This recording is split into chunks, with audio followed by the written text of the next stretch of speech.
रमजान का महीना आने वाला है, तमाम महीनों का सरदार आने वाला है, आपको जन्नत दिलाने के लिए और आपको गुनाहों से माफ करवाने के लिए, आपके गुनाहों को बख्शवाने के लिए रमजान आ रहा है। मैं आपसे पूछता हूं, उस मेहमान का इस्तकबाल करने के लिए आपकी तैयारी क्या है?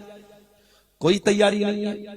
फेसबुक धाए धाए चल रहा है, इंस्टाग्राम की रील तो धड़ाधड़ देखी जा रही है। अल्लाह के वास्ते रमजान के पहले सोशल मीडिया का इस्तेमाल कम से कम कर दो और कोशिश करो कि रमजान में ज्यादा टाइम कुरान को दो।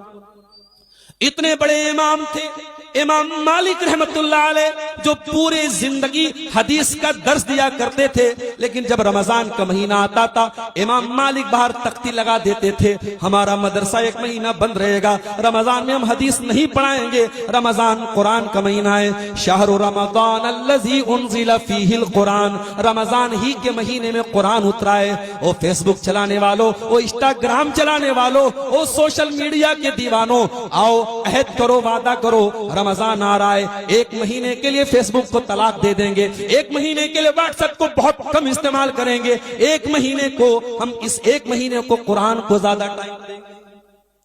हम सब गुनाहगार हैं मेरे प्यारे साथियों, हमें अल्लाह के पास जाना है और गुनाहों की बहुत बड़ी गठरी हमारे पास मौजूद है। इस गुनाहों की गठरी को अगर खत्म करना है तो तौबा के आंसुओं से खत्म कर सकते हैं। रमजान आने के पहले पहले कोशिश करो, रात में 2 बजे 3 बजे जब अल्लाह ताला तौफीक दे, उठ करके 2 रकात नमाज पढ़ लो, 4 रकात पढ़ लो, 6 रकात पढ़ लो, 8 रकात पढ़ लो। तहज्जुद की 2 रकात भी पढ़ लोगे तो तहज्जुद का सवाब मिलेगा, 4 भी पढ़ोगे तहज्जुद का, जितनी अल्लाह ताला तौफीक दे दे तहज्जुद पढ़ लो। शायद हमारे रातों में पढ़ी गई वो तहज्जुद अल्लाह ताला को पसंद आ जाए और अल्लाह हमारे गुनाहों को माफ कर दे। मेरे प्यारे भाइयों, जब अल्लाह हिसाब लेगा तो एक चीज का हिसाब लेगा।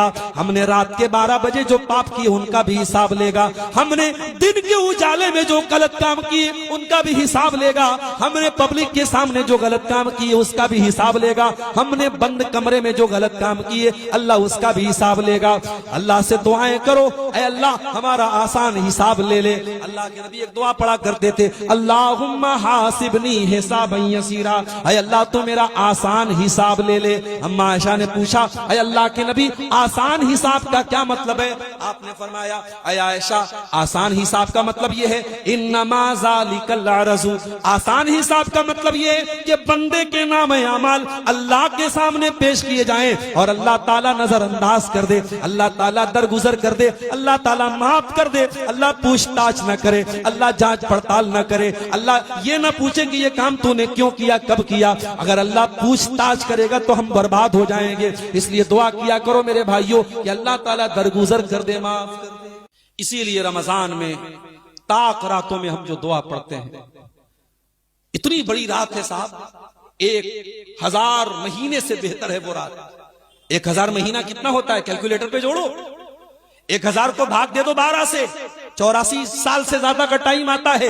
एक रात की इबादत 84 साल की इबादत से बेहतर है। उस एक रात में अल्लाह के नबी से हजरत आयशा ने पूछा, ऐ अल्लाह के नबी अगर मुझे लैलतुल कद्र मिल जाए तो मुझे क्या पढ़ना चाहिए, क्या करना चाहिए? आपने फरमाया, ऐ आयशा अगर तुम्हें लैलतुल कद्र मिल जाए तो तुम ये दुआ पढ़ा करो।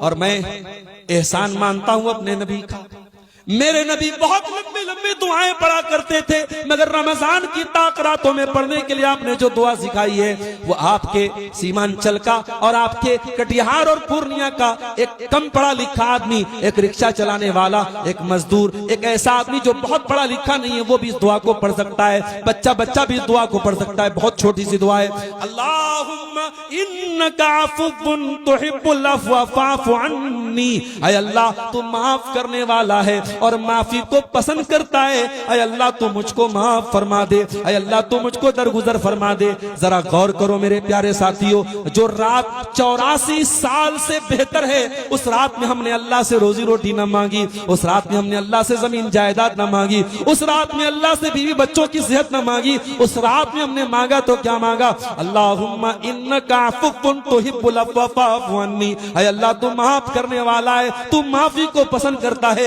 ऐ अल्लाह मुझको भी माफ फरमा दे। उस मेहमान का इस्तकबाल करने के लिए तैयार हो जाओ मेरे साथ और कोशिश करो चरखी वालों कि रमजान में डेली तरावी की नमाज जरूर पढ़ो। ये जो तरीका कुछ जगहों पर है कि 4 दिन तरावी पढ़ते हैं बाकी 26 दिन गायब, ये गलत तरीका है। आप कुरान खत्म करें चाहे ना करें वो जरूरी नहीं है, मगर आप कोशिश कीजिए। और मैंने साउथ इंडिया में, मैं हर साल रमजान में साउथ इंडिया में जाता हूं, वहां पे मैंने ये चीज देखी है कि वहां इस बात पे ज्यादा प्रेशर ही नहीं है कि कुरान खत्म होना चाहिए। हाफिज साहब एक एक पारा पढ़ा रहे, आधा आधा पारा पढ़ा रहे, इत्मीनान से पढ़ा रहे हैं और आराम से लोग पूरे महीने तरावी पढ़ते हैं। मेरे प्यारे साथियों, कोशिश कीजिए पूरे महीने आप तरावी पढ़िए, उस मेहमान का हक अदा कीजिए।